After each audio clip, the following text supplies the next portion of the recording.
Jedi, bienvenidos a este nuevo episodio de Biografías Esenciales. En esta ocasión vamos a hablar de la escultora británica Liz Moore. Hay que comentar que Carrie Fisher decía siempre que solo había dos mujeres en el set de rodaje de Star Wars, la peluquera Patricia McDermott, que ya hemos hablado de ella en un programa anterior, y Kay Freeborn, que era la esposa de Stuart Freeborn, el mítico escultor de alienígenas y otros personajes, y que se encargaba, esta persona sobre todo, de maquillarlos en el set, ¿no? Pero, como estamos viendo en nuestros programas, había más mujeres en la producción de las Guerras Galaxias del 77, incluso en la trilogía clásica. Lo que pasa es que es verdad que eran producciones muy masculinas, como decía Carrie Fisher, porque claro, estamos hablando de una cinta de acción y aventuras, y en el mundo del cine en general pues no había tampoco tantas mujeres en esa época, ¿no? Pero en estos programas pues quiero incidir un poco en eso, ¿no? Que había por lo menos algunas más, y he querido rendirlas homenaje con estos programas, y Liz Moore no podía faltar en esa selección. Entonces lo primero que hay que comentar es que nació en el año 44 y fallecería desgraciadamente a la temprana edad de 31 años, en el año 76, por culpa de un accidente de tráfico. Ella en aquel momento estaba trabajando en la película Un puente lejano en Holanda. El coche lo conducía, en este caso, el mítico diseñador de efectos especiales John Richardson, que ha trabajado en grandes películas como James Bond, Harry Potter o Aliens, y resultó que estaba al volante de ese BMW en el que iban los dos, y va a ser ella la que se lleve la peor parte porque falleció, ¿no? John Richardson, vamos a decir, vivió para contarlo y ha tenido una larga carrera en producciones de ese calibre, haciendo efectos especiales increíbles, pero Liz Moore pues falleció a esa temprana edad, en el año 76,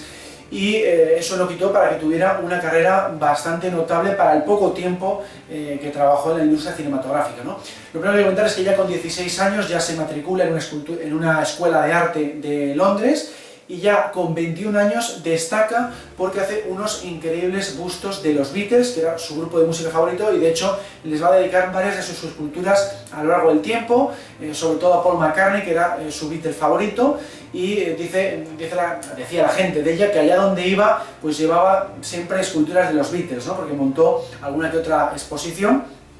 Y ya incluso antes de meterse, digamos, como escultora al mundo del cine, ya sus pinturas se vieron en la película El mundo de Susie Wong del año 60, ¿no? Antes, digamos, de trabajar en el perfil de escultora, ¿no? Y más adelante pues va a trabajar, ya digo, en grandes producciones. Sobre todo se la asocia a las películas de Kubrick. Por ejemplo, ella hizo El feto cósmico, que se vio en 2001, Una odisea del espacio. En esta película también hace varias de las máscaras de los primates, y precisamente, o probablemente a raíz de este éxito, se la fichó para esculpir personajes en Star Wars. Kubrick, por supuesto, quedó muy satisfecho con su trabajo, porque claro, ya digo, eso del efecto cósmico le quedó fantásticamente bien, porque originalmente habían intentado hacerlo con un bebé sobre terciopelo negro y no había convencido al siempre exigente director Stanley Kubrick, y lo resolvió de esa manera con una de sus esculturas. Y luego va a trabajar también con él, por ejemplo, en La naranja mecánica, va a hacer esas, vamos a decir, mujeres en forma de silueta, y se dice que incluso estuvo en Barry Lyndon, pero claro, no está acreditada y no hay mucha información al respecto. Es el típico puesto técnico de la industria del cine que muchas veces no es acreditada por su trabajo, ¿no? Y luego pues hay que destacar dentro de su filmografía, pues indudablemente, aparte de las que estoy comentando, Un puente lejano, estas películas de Kubrick, pues Las Guerras Galaxias del año 77, el episodio 4, Una nueva esperanza, que conocemos ahora, porque fue la escultora de, entre otras muchas cosas, las armaduras, mejor dicho, el casco de los soldados de asalto, la cabeza de C-3PO y buena parte de su traje de este personaje. Es lo que más se le atribuye, y de hecho ella diseñó 9 bocetos del casco o de la cabeza de C-3PO para presentárselo a George Lucas, partiendo de la idea de este cineasta de que tiene que parecerse al droide dorado de Metrópoli, pero en versión masculina, y le hizo gracia descubrir que el cineasta escogió el rostro más feo de los 9 que hizo, o por lo menos a ella le parecía el más feo de los 9, y ella estaba pensando, seguro que va a escoger este, seguro que va a escoger este, que es el que menos me ha gustado, y ese fue el que tuvo que hacer finalmente. ¿Cómo se hizo esto? Pues ella esculpía en arcilla principalmente, y lo que hizo para que se amodara perfectamente al actor en cuestión, que era Anthony Daniels, pues lo que se hizo fue tumbarla en el suelo para que se agarrara a unos postes, le lanzaban escayola encima, hicieron la mitad del traje, y lo mismo con la parte de atrás, ¿no? Lo hicieron en dos mitades con escayola. A partir de ahí ella esculpió una versión en arcilla para ver qué tal quedaba la cosa, para recibir el visto bueno de Lucas, y luego a partir de ahí volvieron a hacer varias copias en escayola, y luego con el método muy moderno en aquel entonces de la inyección al vacío de fibra de vidrio y de plástico, consiguieron ya la versión final, ¿no? Entonces, bueno, fue un resultado, pues como sabemos, increíble. El personaje C3PO le debe mucho a esta escultora,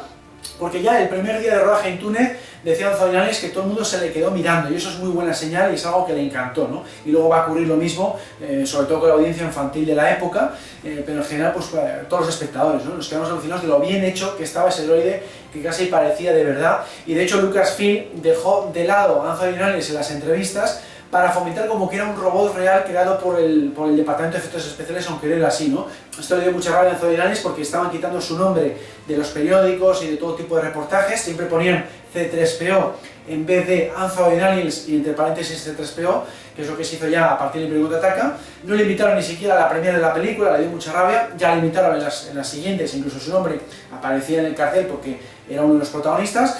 pero esa fue la forma de enfocar el marketing por parte de Lucasfilm en la primera película, y es algo que le disgustó tanto que estuvo a punto de abandonar la saga. Menos mal que luego no fue así, porque hizo una interpretación brillante con el personaje en todas las películas que vinieron después, hasta el episodio 9 incluido, e incluso también hizo un cameo en Rogue One, como hemos visto en el reportaje biográfico que hice sobre Anthony Daniels. Sobre Anthony Daniels, pues simplemente añadir que es verdad que el traje le encantó, como a todo el mundo. De hecho, ya con el boceto conceptual de Ralph McQuarrie dijo sí a la película, porque él no estaba muy convencido de trabajar en ciencia ficción,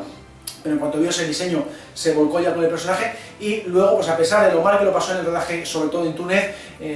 repitió todas las veces que hiciera falta, ¿no? Es el actor que más se involucra con su personaje, porque ha vestido luego el traje en conciertos, exposiciones, en anuncios de televisión,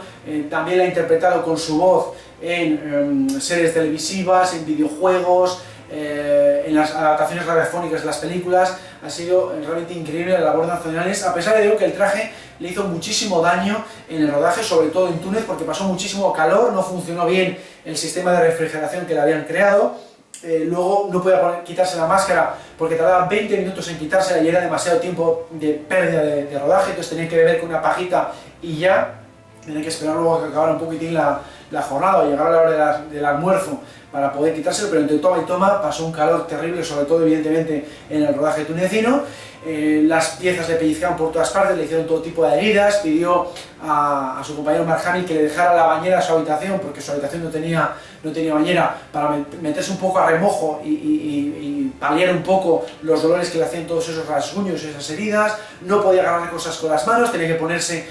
una especie de velcro de dos caras para poder hacer ese tipo de escenas en las que C3PO tiene que coger algo. Por ejemplo, el intercomunicador, el comlink en la Estrella de la Muerte, eso le llevó como 10 o 20 tomas, a pesar de que llevaba ese velcro, porque era muy complicado trabajar con esas manos. Pero con la tecnología de la época, el traje de C3PO era una maravilla, él lo aceptó desde un primer momento. Lo que pasa es que le hubiera gustado eso, que no le hiciera tanto daño, y con el paso de las películas va a mejorar la cosa, y ya con el episodio 9 estaba comodísimo con el traje, porque ya tenía un sistema de refrigeración en condiciones igual que el del resto de alienígenas de estas películas, y se notaba, ¿no?, que la tecnología había avanzado y le encajaba todo muchísimo mejor. Pero esta primera película, que además era de bajo presupuesto, pues no se pudo hacer más. Pero en cualquier caso, pues ya digo, el diseño, el concepto, visualmente, C3PO llamó muchísimo la atención de los espectadores de la época, ya digo, incluso de los miembros del equipo y el reparto, y es gracias en buena parte a Leith Moore, que fue la mano derecha de Brian Muir,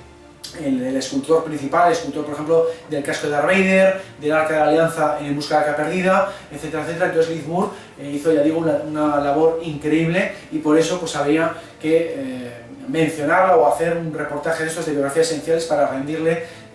homenaje, ¿no? Bueno, pues con esto termino este nuevo reportaje de biografías esenciales. Espero que os haya gustado y nos seguimos viendo en Talleres Skywalker.